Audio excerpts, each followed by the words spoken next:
Talk about hormesis. What is that? So hormesis is a time where you have a mild to moderate stress on your physiology, yeah, followed by sufficient time for your physiology to repair, get back to homeostasis, and rebuild itself.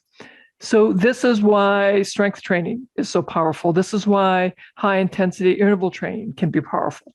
But you have to allow enough time to fully recover. So hormesis is just a funky term for doing semi-tough things. And that includes exercise, sauna, or even cold therapy.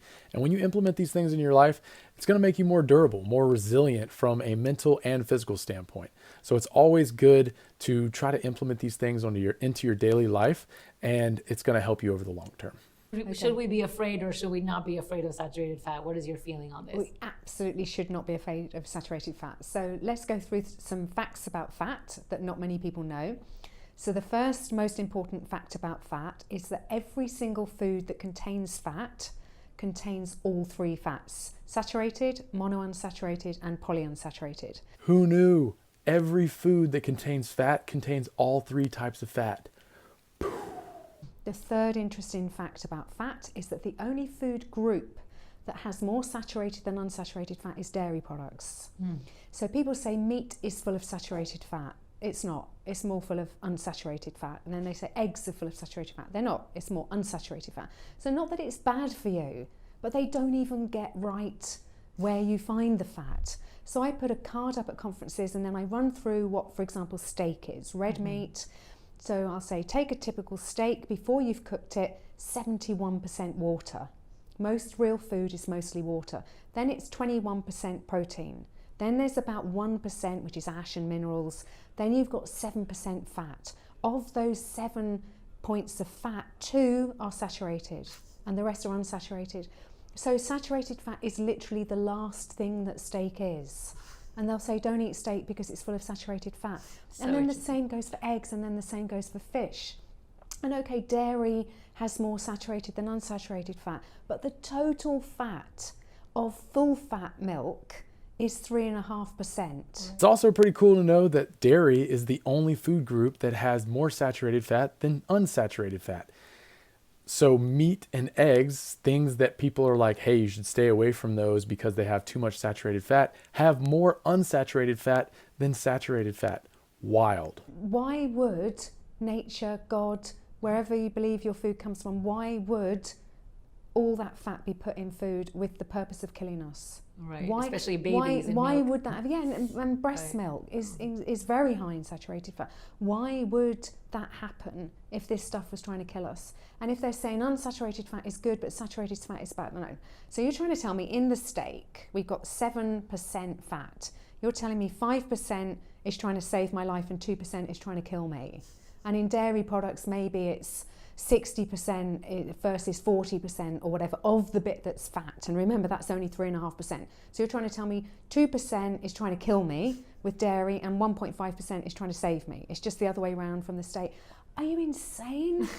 No, seriously, are you insane that you think that was put in food to kill you and save you at the same time? And then you realise that all the foods, all the natural real foods contain all the vitamins and minerals that we need for optimal health. So you go to those animal foods, meat, fish, eggs and dairy, and they contain complete protein.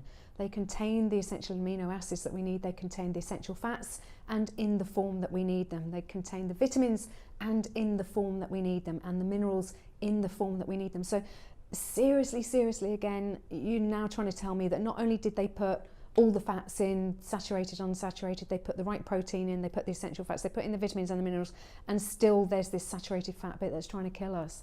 It makes so much sense when Zoe breaks it down like that, because when you think about it, why would the foods that have a nutrient profile, that have all the vitamins and minerals that our brain and body need to function at a high level, be bad for us? And when you put it that way, it's like, it's kind of a no-brainer that those types of foods are probably beneficial for us. Now, I will say, sometimes people take small bits of information and run with them, like saturated fat may not be bad for you. So then people go, oh, I can drink a gallon of olive oil. I can drink a gallon of vegetable oil. Don't go and to the extreme with these types of things. Moderation is definitely key. But this type of information is super helpful to know, because we do get information saying, hey, dairy products are terrible for you, or meat products are terrible for you, or eggs are bad for you, when they're definitely not in a range of foods that I would consider to be bad for you. Now, obviously you have to do your own due diligence and you have to consult your doctor and stuff, but Zoe breaks it down in such a good way, and I really, really enjoy the way she talks about this stuff. I want to share an important distinction about triggers and why some work and why some don't. And in order to do that, I'd like you to imagine 2 scenarios. So in the first scenario, you're driving down the road and you pass a billboard, and the billboard says, go visit jamesclear.com. Okay, in the second scenario, you get an email, and the email says, hey, I really love this article on jamesclear.com, click here to read it. Now, in the first scenario, you're driving, so you can't actually do anything, right? You can't actually visit the website. So the idea that you could act on that trigger right away is false. And that's called a cold trigger, right? If a trigger it's something that tries to prompt a behavior, right? Remember, a trigger tries to activate or cue the habit that you're trying to build. But the distinction here is that it's trying to activate something that you can't act on in that moment. And so that's the difference between a hot trigger, which you can act on in the moment, and a cold trigger. So in our second scenario, when you get an email and it says, click here to read the article, that's a hot trigger because you can act on it right away. So it's important to understand that these hot and cold triggers are everywhere in our lives. And it's very important to also understand that sometimes these hot triggers might not be so good for our health. So using his example of the billboard, let's say you're driving down the road and this billboard says, hey, pull off this exit and you can get a double cheeseburger for free. It's going to be tough not to pull off and get that double cheeseburger for free. Or, if any other fast food restaurant was on that billboard and you're super hungry, how tough is it just going to be like, oh no, I'll just drive by? No, that's a hot trigger for that restaurant. And so it's good to know that there are companies that just want you to buy their product, and they're trying to get you to do this every point in the day. All right. And that's with ads on Instagram, Facebook, all over your phone, on the internet, anywhere and everywhere, these billboards. And then it's also good to know that, hey, you can set yourself up with hot triggers, such as putting your workout shoes at the door if you want to work out in the morning, or putting a bowl of fruit in the middle of your kitchen or on an island or on the table so that you see it. And if you get hungry, you can grab one of those pieces of fruit. So those are good hot triggers. Just know that there are hot triggers that are trying to tempt you all the time to do bad things or things that may not be so good for your health. So find out what the triggers are in your life and set yourself up for success. But I think there are very specific ways of fasting that can be very beneficial, and I always point to 2 that I think are particularly strong, both in the efficacy domain and in the safety domain. And one is 12 hours of fasting every day, and 12 hours of eating, right? So that seems to be very, very strong in the sense that lots of benefits, but very, very little or no negative studies associated with that.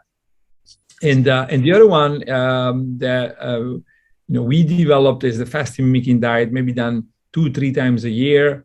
And again, this is trying to get the common denominator of efficacy and safety. So potentially, 16 hours of fasting every day could be more beneficial, but it also comes with lots of side effects. And potentially, doing a fasting mimicking diet twice a month could be very beneficial.